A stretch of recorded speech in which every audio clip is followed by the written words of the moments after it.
Hello, hello. How are you guys doing? Everyone doing all right, I hope. Let me quickly set everything up. Oh, yeah. Oh, I'm tired today. I am so tired, so we'll see how the stream turns out. I'll rely on you guys a little bit. That's why we're gonna do a Q&A thing.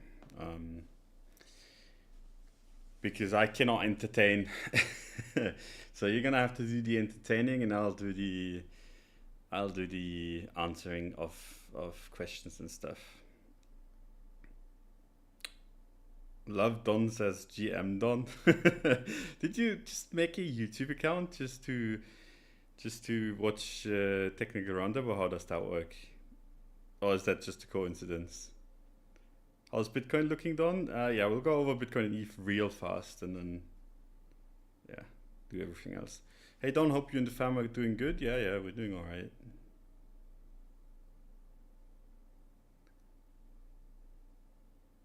I'm loving YouTube more and more and using Twitter less and less nowadays. Yeah, I totally get it. The alpha you get on Twitter has significantly decreased. Like most people have moved somewhere else. It's just drama now on Twitter, which is entertaining, to be fair.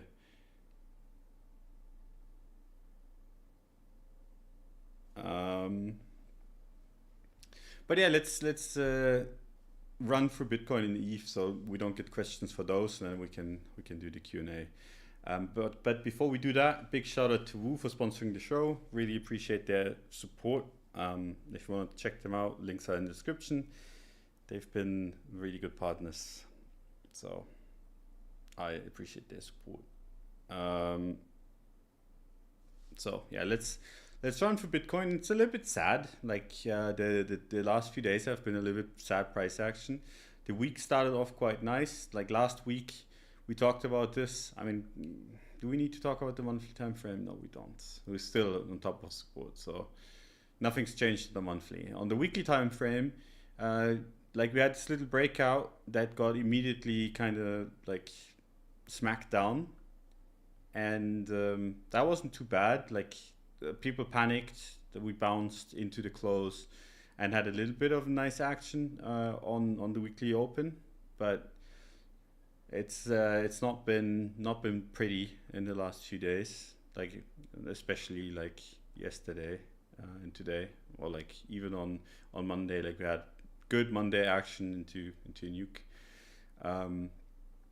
But that said, we're still at support, right? We haven't closed below this yet, so I'm not too worried. But if we do close below it, that's not that nice, especially given I mean, it's kind of the situation that we're in right now. The S&P keeps making new highs, and Bitcoin's really struggling. And the reason for that, I think, is because we have another round of like there's just infinite Bitcoin just coming in due to just regulation and lawsuits and just generally countries being able to sell, right? And that's kind of been the story of this range. Like Germany sells, America sells, all the countries sell their Bitcoin, and we're still at 60K, which is quite insane. But it's led to not so great price action. It's ridiculous that Bitcoin is not moving while the S&P is flying. Yeah, it's not great. Could be much better. But like I said, I think it's because we have a bunch of supply coming in, like a bunch of very, very old supply. And like Bitcoin at 60K really isn't that cheap, you know? Like it's not like you can just buy that up. Like when someone comes up with a couple thousand Bitcoins, like that's hard to just digest fast. So yeah, so that's why we're struggling right now. TA is not too bad, but it is hanging around the range, not the range, the of the lows of the support box, which I'm not the biggest fan of. I'd rather have this start moving above, like starts looking so much better above 64. and starts looking really bad, or like not really bad, but not great, a lot below 60. And then on the daily time frame, I've kind of been like getting wrecked by like this whole area, and there's not really too much to say about it. We had a false breakout that led to a dump, another false breakout that led to like quite significantly smaller dump, had a bounce, but that didn't lead to anything. So technically speaking, low time frame, you really don't want to undercut this, because then you start putting in like a low time frame kind of downtrend, right? Again, but yeah, we'll talk about it when we get there. Bounce now or cut it off? Yeah, it's a little bit frustrating. ETH's even worse. It had a decent-ish close depending on how you look at it. Like it looked really bad for a little bit last week, but it recovered quite a bit, and it's kind of holding like, or like at least chilling in an area of support, right? Like somewhere in here. Didn't quite hold it, but yeah, obviously not so great. Mainly because ETH BTC's just been shit. ETH BTC's just kind of been trading bullishly whenever Bitcoin just looks like shit, and when Bitcoin starts doing something, it goes up with it and then just dumps for some reason. Like you like Bitcoin does like looks like shit, ETH BTC goes up. Bitcoin pumps, ETH BTC goes up a little bit more, Bitcoin goes sideways, and ETH just full retraces the thing. Like it's a little bit annoying how that's trading, but it's also not too surprising when you look at where we are right now, which is just an area of like very high time frame support on ETH BTC. So I think it makes a lot of sense to expect a bunch of chop in here or around here, right? So when you look at it, the high time frames and even on the weekly time frame, like you're in an area of interest, right? This is where it went ballistic the last time. So like in this area, it starts getting interesting. But so far, ETH hasn't gotten the memo.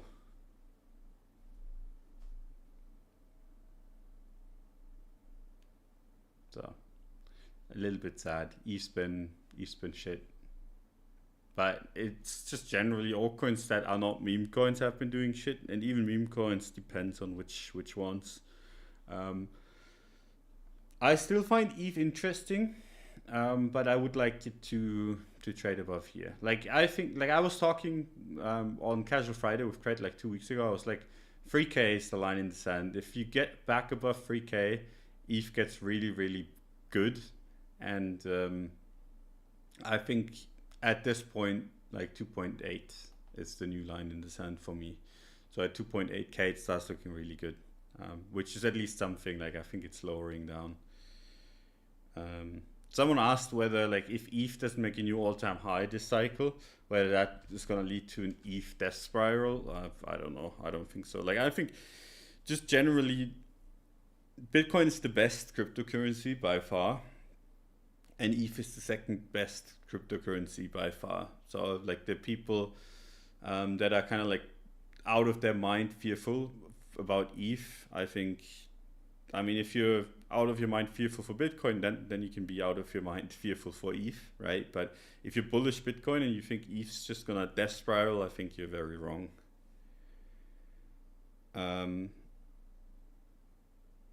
Saying you could fill in multiple monthly candles on that ETH BTC support line, it would look fine. Yeah, technically speaking, high time frame wise, ETH can, like on this monthly, we could spend like 6 months down here and still be fine. And but I actually like it like somewhat. Like you had this whole distribution here, you started moving down. If you start like accumulating and start going back up, the chart looks incredible. So could see that. Will you open another Woo trading account like the 100K to 1 million? I mean, I've done it. So I don't know if I'm going to do it again. Don't really see the point. I don't know if even anyone would be interested in a repeat of that, like running the account from 100K to 1 million. like, I mean, I did it. So I don't know like what the point of that would be. Did it publicly. So like my whole point was basically just showing that like you have to hold people like at least somewhat accountable when they tell you shit. Um, Therefore, it's just like, okay, I'm just gonna like run one account up publicly, and then that's it. Me, so I can copy. Yeah, I don't know. The point would be engagement, yeah, but Twitter's dying. It doesn't really matter, you know. Like this is just it's all about the fun, not about the engagement. And I don't know if that would be too much fun. If the trading conditions change and I'm like super hyped, maybe I'll do it again. Make a new account, do it again.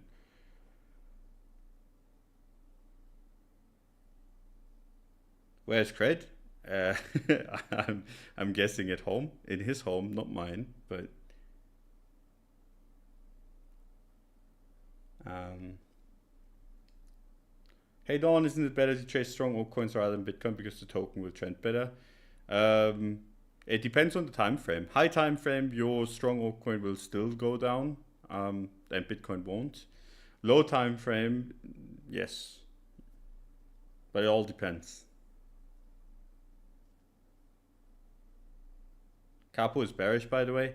Yeah, but he's bearish to be bullish. Like whenever Capo is like, oh, it needs to go down so it can go up or whatever, like all that kind of bullshit things. Like he's not like high time frame bearish. He's just like, from what I saw anyway, he's like, oh, we're gonna do this, and those signals from him I would not take as serious as the one where he's like high time frame drawing a chart to zero. Like whenever he does that, the market bounces. Maybe he is in your home. You just don't know. Cred, yeah. I mean, you never know. You never know. Suddenly, a wild Cred jumps out behind the couch. But yeah, that's Bitcoin. That's ETH. Not that interesting. ETH needs to go back above 2.8. Bitcoin needs to break like 64, preferably. Until then, not so great. Both, but still bullish-ish. Right, but a big ish, because I mean this price action is shit. Like considering that the S&P's been going up, right? So, what if Capo's in your home? Then I have a problem. I've talked too much shit, and I've seen his profile picture. I'm in danger. Oh, I have like from doing a bunch of gardening, I have a splinter in my finger, and I fucking hate it. Drives me nuts. Like a small splinter that doesn't really hurt, but it like every time I use my finger, it just like hurts a little bit. It's more annoying than if I just cut my finger open. It's so annoying. Um, I wish I had a relationship where I shared a YouTube account. Yeah, it's quite cute, though.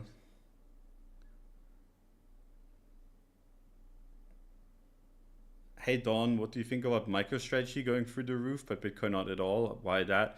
I mean, I'm still shocked that people are dumb enough to buy MicroStrategy at the current valuations.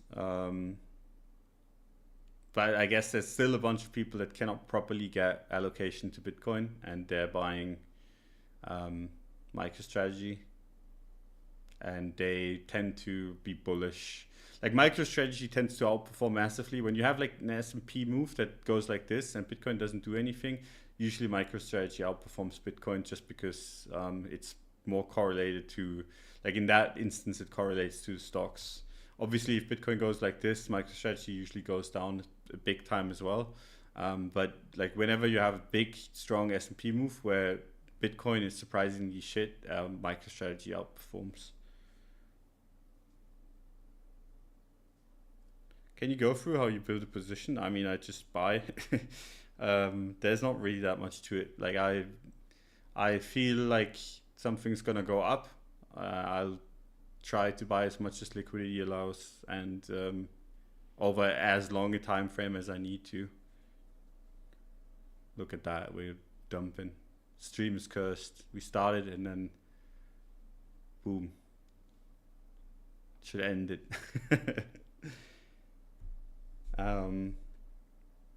Maybe MicroStrategy front running. I wouldn't say so. I think it's literally like the S&P going up, and then a bunch of people just buying like MicroStrategy. So I wouldn't necessarily want to bet on that. Hey Dawn, I hit 20x today with a meme coin on Bitcoin runes. Any thoughts on them? I mean, I was like, we talked about this like a long time ago. Where it's like, if you want to get into like something smaller, something interesting than runes and the whole, like that whole game is quite a good one for beginners. So I'm not hating, no. I generally like that whole that whole niche, just because like it's something new, right? Whenever something new that is on a, like an important chain like Bitcoin is, you have quite a bit of room to kind of be early on whatever.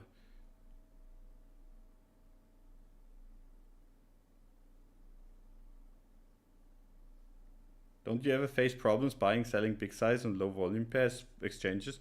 I mean, yes, but then you just need to give it more time. Like if you're trading high time frames, you don't really run into too much troubles. It's just when you're trying to buy everything that you want to buy like in 10 minutes, then obviously that's gonna be shit, because then you buy and price moves up and then your average kind of sucks. But if you can just split it up over a couple of days, you're usually completely fine. Like it's not like we're like giga rich people swinging the dick around, destroying the Bitcoin chart. It's not how it works. Like you have to have a lot more money than what I have to do that. And even with smaller altcoins, it's like if you give it enough time, there's no problem. It's just people are like, oh, I'm bullish this, I need to buy it, and it's a gambling mentality, right? Where they're like, oh shit. But no, you can just space it out, give it time. If you're bullish, you're bullish, and then if you're bearish, you're bearish. Like the bigger problem, like getting in, is not the problem. Getting out is more of a problem, right? Like if you're wrong, a lot of other people will be wrong too. Like the liquidity on like that side is so much worse, in my opinion, anyway. Like buying whatever, you push the price up, your early buys, like if you push it up a little, your early buys are more profit. Oh well, it's sad, but it's not the end of the world. You're trying to get out of position and then you dump, and the market just dumps along with you, and like in a panic trying to get whatever seller you can find. Like that is much worse.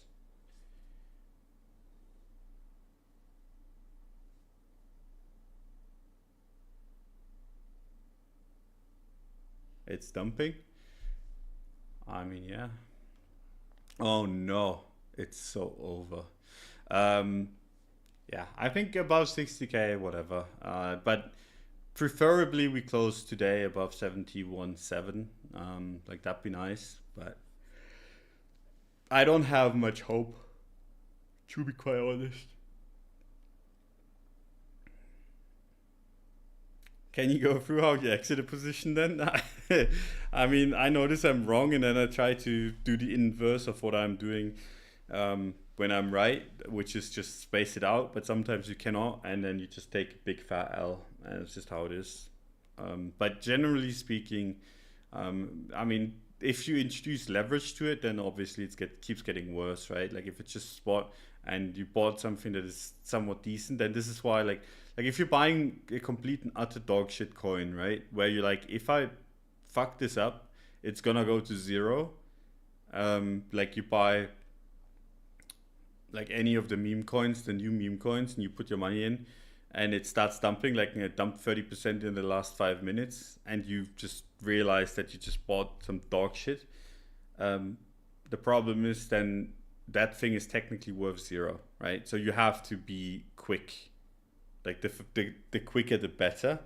But if you're like in a position on something that you think is gonna stick around for a longer time, even if it dumps like 30% in a very short amount of time, you're like, okay, there's gonna be a bounce on this, and then you can just kind of like try to look for these kind of like bounces in the market where you can just start selling, even if you're wrong, right? So just it depends what you're trading. Like if I'm trading, and this is something we talked about on the show before too, like if I'm trading Bitcoin and I look at it and I get invalidated, like let's say I was in a short time frame trade on Bitcoin and my invalidation was like close below here, But I also recognize that one, the market is quite slow and there's really no reason. And I'm not saying this is the case right now, but just generally, there's no reason for the market to teleport right now. Even if I'm invalidated and the market does like an illiquid kind of move towards like 60K, there's a good chance that I would still want to wait for a bounce before I would exit my position. So it always depends. Like with Bitcoin, I'm not too terrified that I'm sitting in something that's going to zero. With some of the other coins that exist out there, it's a different story. And then you just like it dumps and you're invalidated and you just have to take the loss and just try to find whatever liquidity you can find. Meme supercycle narrative was an exit signal, always is, man. Like whenever people get loud about memes and their whole narrative for it, other than just like haha it's funny, we do get like dumps. You use leverage when you trade? Not really, no. Very rarely.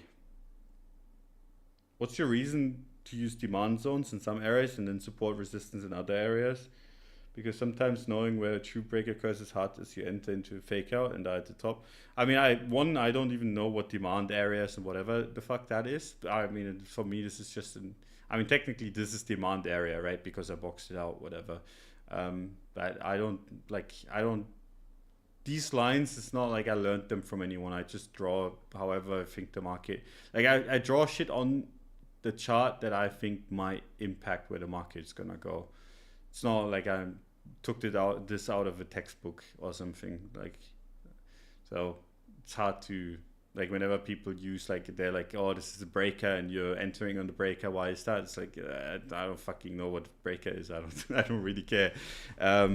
But there's just some areas where I'm like, there's a clear line in the sand, for example here, like that's a clear, like this was a false breakout and then we dumped. I don't need to box anything out here. I could, but it's clear that this is like the range high, so I don't really need to box anything out. But just generally, usually support and resistances are not just one line, one price line, right? Like it's always, like for any of these, right? Like there is, even if I have just one line, there's an area above and below it that are gonna be interesting, right? As in, like, for example, down here, you have a support resistance line. It's quite clean, but I would also be fine with anything here or here, right? I just don't draw it. And the reason for that is because it's not like the market has to adhere to whatever the fuck you draw on the chart. It's just areas of interest always.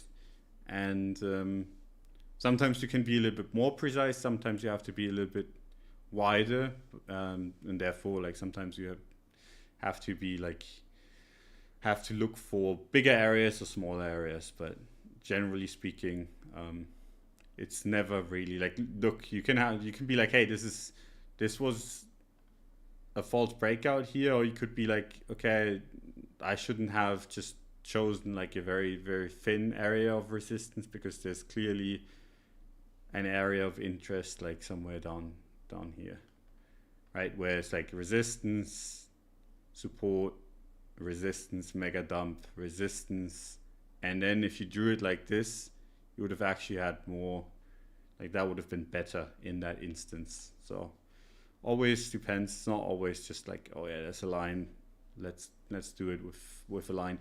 Problem is, if you obviously box this entire thing out, what the fuck do you do with that?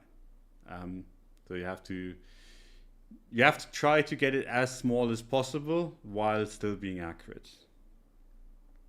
I don't know if that makes any sense, but that's just kind of how I look at it. And generally speaking, like for me, that's why the high time frames, on the high time frames, you rarely see me draw a line other than a market structure shift, right? In here, for example, it's clearly, like that's clearly a line. Not because I think this is the only resistance. We clearly have like resistance here as well. Like this is the resistance. The reason why I have a line in here is because that's where the market structure shift would occur. So it doesn't really matter that, yeah, we have resistance here. I care more about breaking this thing and then you have the market structure shift.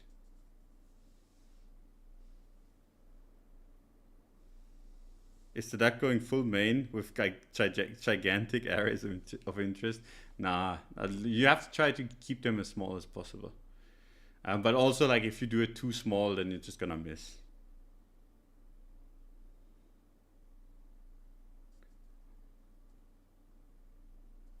Bitcoin moves 1%. Everyone in the chat says it's over. Yeah.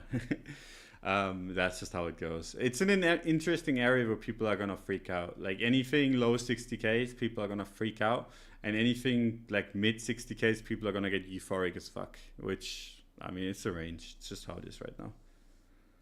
Are you still actively trading or slowly getting out? I'm I'm not slowly getting out. I'm quickly getting out. Like I went from taking like a shitload of trades to just taking a trade like a month, every other month, and it's gonna go from every other month to every other year pretty soon. So I'm looking at the market because it interests me, because I still have like a bunch of investments and a bunch of like just in general like interest in the market, because that's kind of like crypto was my kingmaker, so to speak. Like without crypto, I would be very like my life would be very very different. So I will never just not watch it, I think. But trading wise, I'm very much kind of slowing it down. So obviously, like now with the second child coming, it's not something that I'm too interested in. Like if I trade day to day, it stresses me more than the higher time frame stuff, and then I don't want to be stressed all the time. Like, doesn't really make much sense, and just generally takes too much time.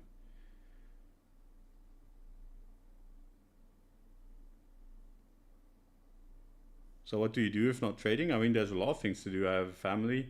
I like to game from time to time. There's beautiful nature all around me. There's a lot of things to do.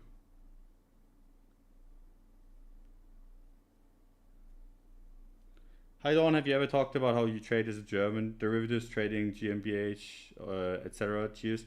I mean, the German side of things is annoying, but it's getting fixed. I don't know if you've heard. There's already been cases brought to, oh, I don't know where it was, but basically a guy sued the government because he was like, this is dumb. The whole like having to pay, like you cannot, like in Germany for the longest times, like if you made trading losses on derivatives, you couldn't really like count them against your winnings. So if you made 1 million and lost 900K, you would have to pay taxes for 1 million, and taxes are really high in Germany. So you would have to, like, you made in total 100K, but you would have to pay 500K in taxes, right? So you'd make a loss of 400K, even though like you gained in, like you technically made 100K profit, but still have to pay 500K in taxes. So you have a loss of 400K, right? But someone sued the government, was like, this is fucking dumb, and he won, which I knew from the get-go, like this is not gonna stand forever. It's just shitty because it stood, like it's been around for a couple of years now, but it's very likely that they kind of rework that whole thing. It's a good thing in Germany, where just people just sue the government, are like, this is fucking retarded, and they usually are right, and then they win those kind of lawsuits. But yeah, me, I would just trade non-leverage. You don't really need leverage anyway, and the only problem in Germany was trading leverage. Unrelated, but how did you learn to be okay with taking losses, especially when sizing up and ever paranoid about being right and getting wicked and missing the move? How did you get past that emotionally? Yes, I mean, of course. There's a lot in there. So, how did I get comfortable with taking losses? By taking a lot of losses. I mean, the more you do it, the more accustomed you get to it. But obviously, I mean, I'm never happy to make a loss. So, like, that's not really how it is. Like, even if you don't care about the money, you hate being wrong, right? Every human being is like that. But you get more, like, better and better at it. And when you're sizing, obviously it gets worse, because then you sometimes you're stubborn. You're like, hey, this is I put so much into this, and I went through so much already with this position. I don't really want to close it, but like I said, this is just it's a comfort thing, and comfort comes with time. So the more you kind of deal with those kind of feelings, the better you're gonna be at it.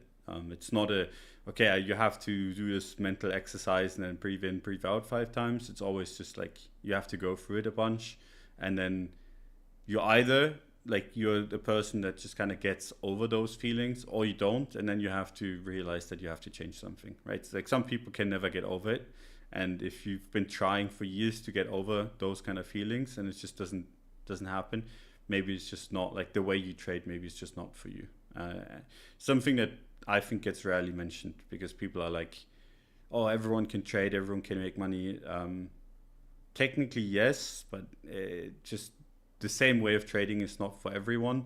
And I generally think like it's always going to be the case that 80% of people that trade, even the ones that have been trading for 5 years, like most of people are just going to lose money. So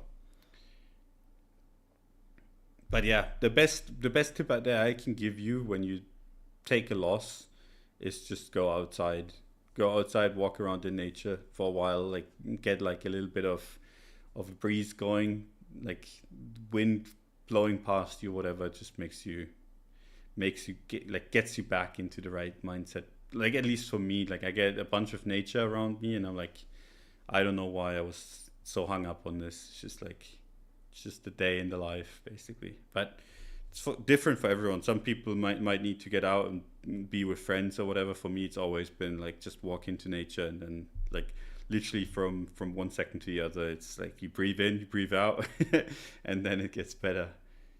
I'm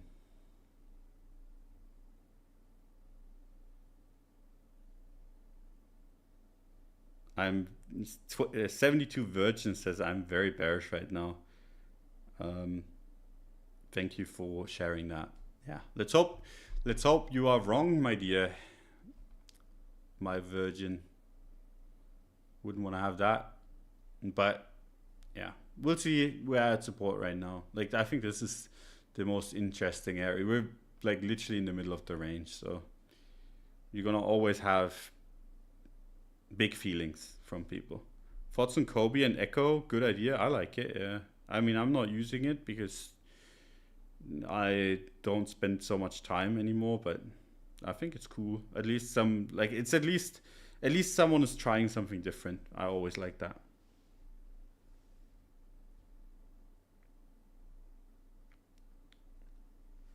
Going for a walk is my number one tip. Yeah, pretty much. I think it's the best thing to do.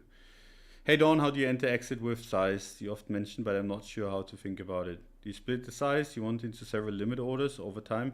Yeah, it depends. Depends on what you're trading. Like if you're trading Bitcoin, you can be quite aggressive because that's really liquid, right? And depending on where you trade and depending on when you trade, like that's not a problem. And then if you're trading altcoins, you have to split.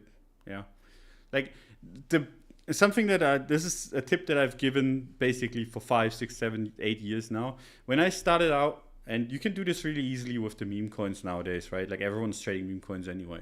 So you look for one of these coins that is very low market cap, low liquidity, right? And you are interested in it.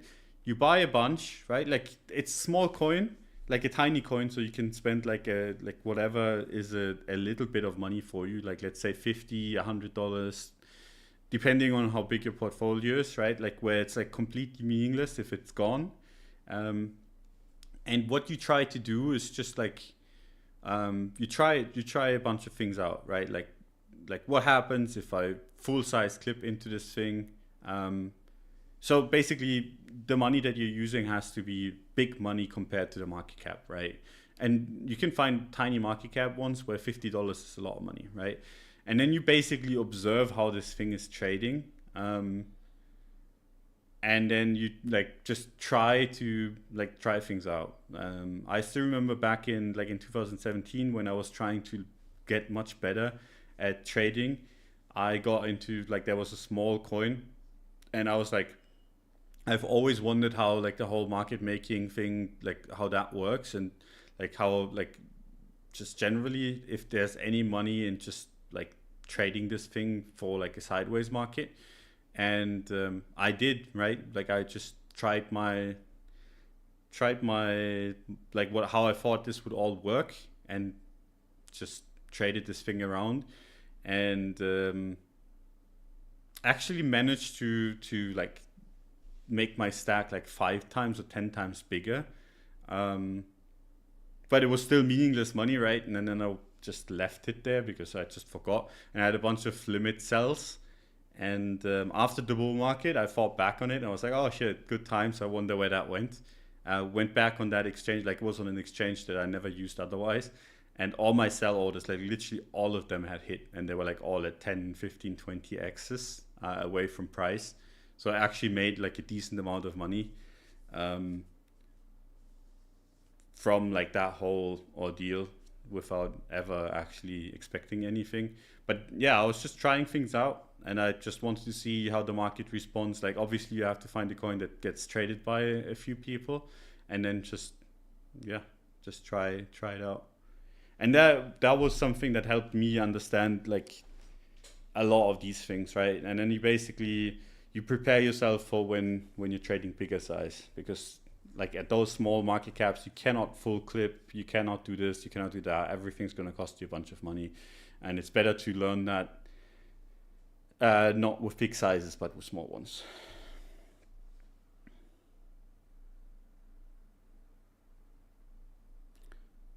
Craig mentioned when you have open trades, you watch it closely and for hours. Why is that? It depends. It depends where it is, right? So, for example, when we're trading down here, I bought and I literally went on vacations during it. Like I was like, I don't need to watch this. This is gonna go up. I have very little doubts. But then when I took a Solana short, even though that was smaller size around here, I was like, hey, we're really close to my invalidation. There's a good chance that it blows through. So I just want to make sure. And then you have to watch, right? Like you just basically, you're like, hey, this needs to get past the point where it's not as close to my invalidation anymore, because I think this could get really illiquid really fast. And then I watched it for hours. And so it depends, right? The smaller the market cap, the smaller just generally the market is, and the more important the level it is that it's where it's at, the more you have to stick around. And then like here, it had moved up here, so I was like at that point, I'm obviously not sitting in front of the computer anymore all the time. I can walk away because I'm like, this is so far from any of the invalidations that I have, that I'm not really worried about it anymore. So if it's close to invalidation, I want to see how it trades. I want to feel the market, and if it's not anymore, I mean, then I can just walk away. So it depends. But when you're in a range, right, and you think it's gonna break out, but it doesn't, then that's gonna have you just sit in front of the computer all the time, because it's a range, right, and it's gonna be close to your invalidation like multiple times. So this is why also this is a little bit less fun to trade, just because it takes more out of you, because you have to monitor it a lot.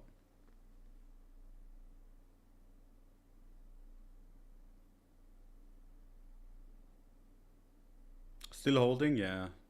I'm not so happy about it anymore though. Like I'm getting less and less excited, but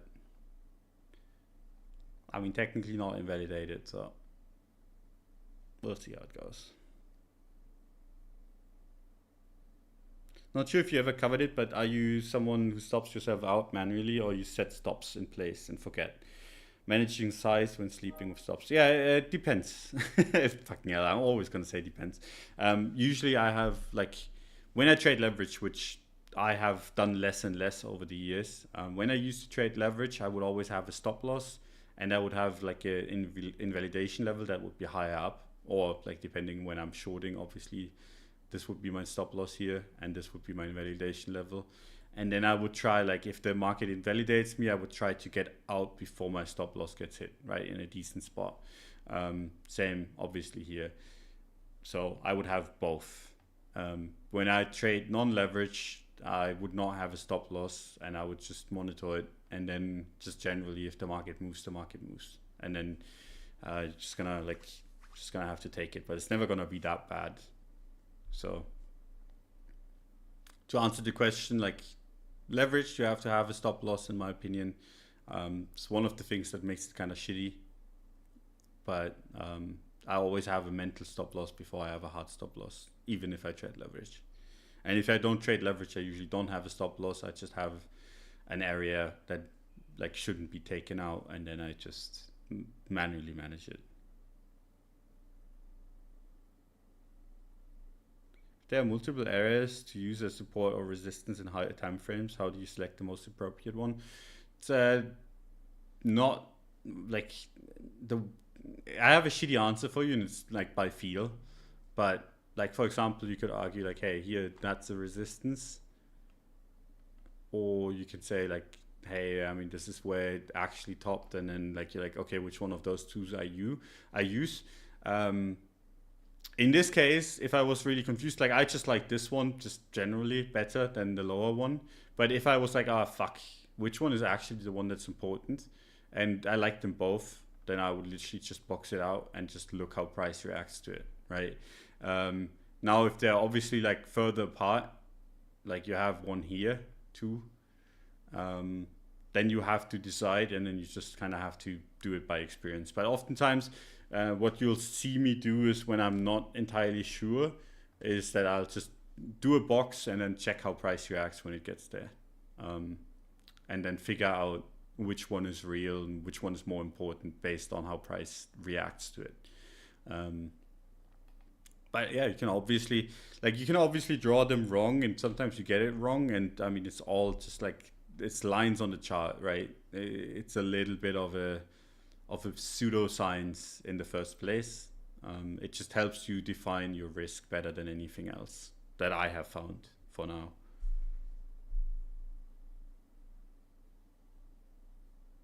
Do you generally think it's better to use prop firms than own capital? I mean, I've never used a prop firm. Cred's been really successful with his. So I don't know. The answer is I don't know. I generally usually like to have things in my own hands rather than go somewhere else. But yeah, it's not my area of expertise. I just don't know.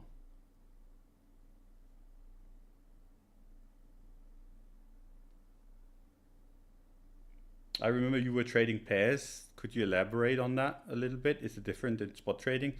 Thanks. Yes, very different, very dangerous. I think most people should probably stay away. So like, I mean, ETH BTC is a pair trade, right? Where you basically, like, when you buy ETH BTC, you are long ETH and you short Bitcoin.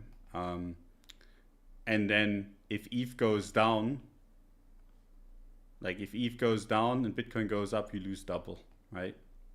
I mean, technically you're always in a pair trade, right? So Bitcoin USD is Bitcoin versus USD, right? And the value of the dollar can obviously go up or down as well. Like, you're always in a pair trade, right? But when you make them more, like when they're more complicated, you introduce a bunch of more risk, basically. Like if you're trading ETH versus XRP, right? So you're like, okay, I think ETH is gonna go up and XRP is gonna go down. Like, you can lose in a lot of different ways, but also like oftentimes it's very obvious. Like, for example, Solana, like the fact that Solana showed strength was not really too surprising. So like, if you didn't know where this market was gonna go, like crypto as a whole, but you were like, but Solana is so much better than AVAX, for example, right? And this is an obvious one. Whereas like AVAX is kind of shit. Solana is used by a lot of people. Just generally high time frame wise, like you can even draw that chart up. Like that's not surprising to, I think, anyone. And then you're reducing a lot of the crypto risk that you have by being like buying a bunch of Solana, like you're long Solana and you're shorting AVAX to take a little bit of risk off because you don't know where crypto is gonna go. So you're like, crypto as a whole, like the crypto market, this is the crypto market here. I don't know where that's gonna go. So let me just bet that AVAX is shit and Solana is quite good. And then you take that trade, and that's a pair trade. And honestly, I think it's underutilized a lot in crypto because it's very, very obvious. And the reason why it's underutilized is just because you get random fucking dumb pumps on really big garbage that freaks people out. And then people take a lot of risks because at the end of the day, when you're longing Solana, shorting AVAX, if you nailed that trade, right, and you did it with the same size, and you like, let's say you did it from here to up here, you're still up, like you're 100% up. Or let me see where, like from the bottom. Let's say even from the bottom in 2022, right, in January 2020, in January 2023, like you're up like 500%. But then if you go on Solana, and if you long that, because crypto went up, you would have made so much more money, right? So like just generally, the reason why people take a lot of risk on is because they're like, I need to take leverage to make this work, because like Solana might do this, and AVAX might do this, just slower, like because generally crypto goes up, AVAX is shit, Solana is better.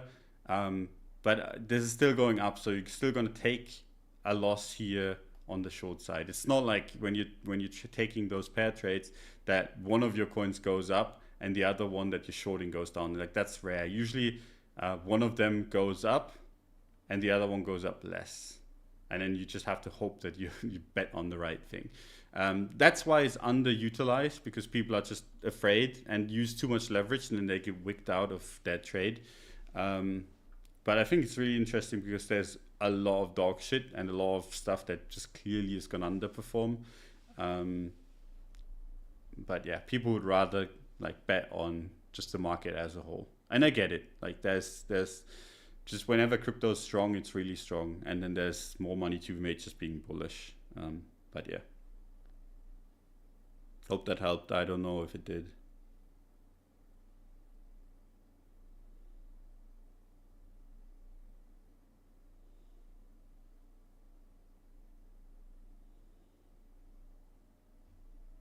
Assuming you don't want to share your investments in crypto, what sectors are they in? I don't exactly know what you mean. I mean, I have like, I have like a few pre-seeds that I tried to sell them because I was like, I'm sick and tired of crypto, and I have not been able to. So I've just like, I have like a few of those, and just generally a bunch of shit lying around basically still. So I will always have crypto exposure, even in the Wu contract. Like that's like there's always gonna be like crypto exposure just because like it's our sector. Like I don't want to have none of it. But yeah.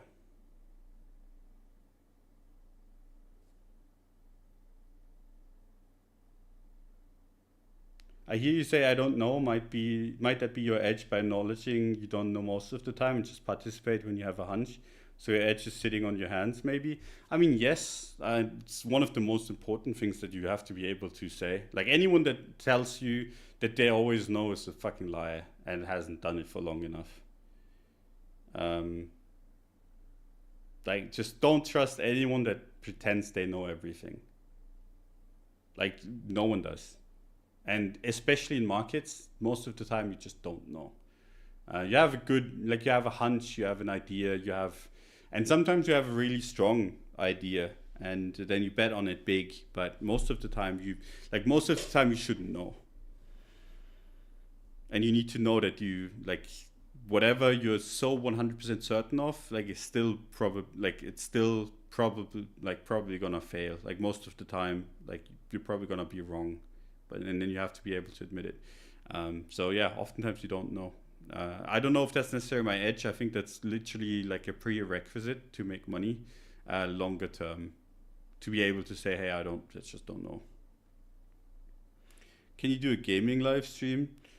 I used to. I have used to do a bunch, but given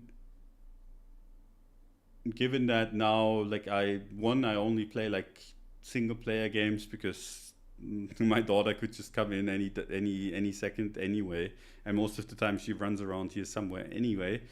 Doesn't really make much sense to stream it.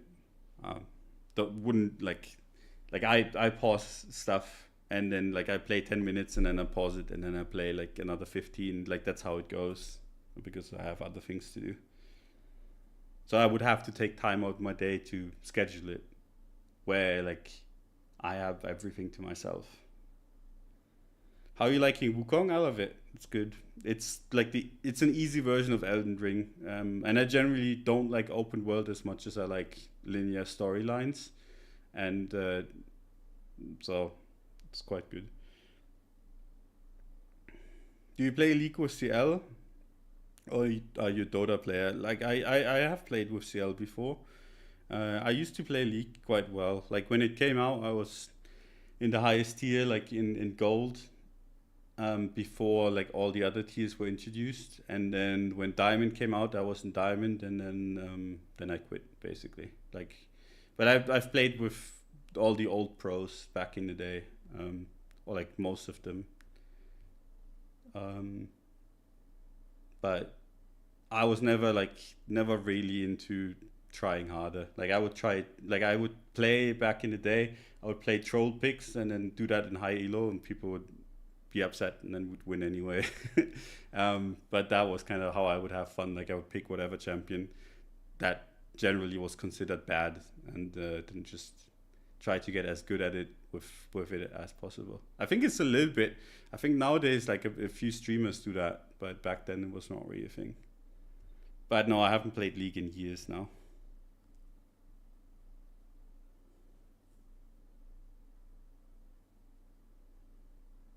Just got here. I guess I need to rewind to see the crypto relevant stuff. Yeah, at the start of the stream we talk about Bitcoin and ETH as Bitcoin dumped. In the parallel universe, you might have Duck being a world champ. Nah, my brothers are much better at gaming than I am. Even like it's just our family's always been really good at it, but me, I never had the drive to play competitively. It seems boring to me.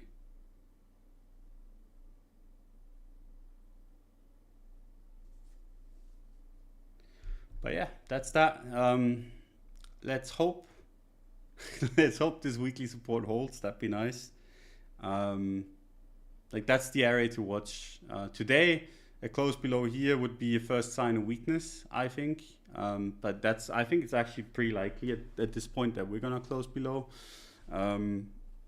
So we're probably gonna get the first sign of weakness, and then you just wanna see a little bit of strength at 61.4 going into the weekly close. If we don't get that, we have early signs of weakness on the weekly and the daily on Bitcoin. That wouldn't be so great. But I mean, the monthly is still bullish. The weekly would still be okay, but it starts being weak at that point, and the daily would, like below here, would start looking dicey. So make of that what you will. Fingers crossed it's just like a little bit of weakness that fixes itself. I'm not entirely sure, like markets just kind of been trading like shit lately. But yeah, it's enough from me for today. I want to call it a night earlier than I have today. But thanks for coming by. Big shout out to Wu for sponsoring the show. Really appreciate their support. Go check them out. Links in the description below. And yeah, thanks for all the questions, all the interaction. It's been a pleasure. Thanks for carrying me today, as I have been very tired. So yeah, really appreciate it. Much love, guys. See you on Friday. Bye bye.